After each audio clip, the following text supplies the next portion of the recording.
আল জবর যদি সেই সময় মধ্যপ্রাচ্যের ইতিহাসগুলো যদি কেউ পড়ে তাহলে বুঝতে পারবেন যে জ্ঞান বিজ্ঞান কিভাবে আলোকিত হয়েছিল মধ্যপ্রাচ্য এবং সেখান থেকে কিভাবে ইউরোপে রেনেসাঁর জন্ম হয়েছে। আমরা পরে রেনেসাঁ বা নবজাগরণের কথা এখানে বলবো হয়তো সময় পেলে, কারণ ঠান্ডা যা আছে।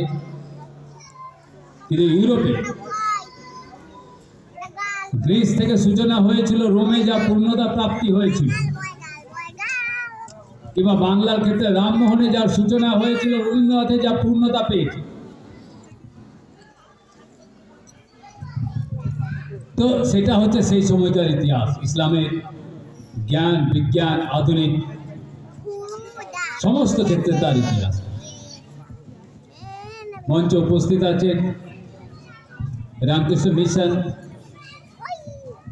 ইনস্টিটিউট অফ কালচারের সম্মানীয় মহারাজ, উপস্থিত আছেন আপনারা সবাই চেনেন মতিন সাহেব,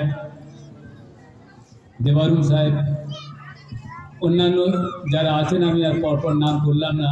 সর্বোপরি আপনারা যারা উপস্থিত আছেন আপনাদের সবাইকে আমার পক্ষ থেকে, মুখ্যমন্ত্রীর পক্ষ থেকে, সরকারের পক্ষ থেকে আন্তরিক শুভেচ্ছা, সালাম, নমস্কার এবং অবশ্যই আমন্ত্রণের জন্য অসংখ্য ধন্যবাদ।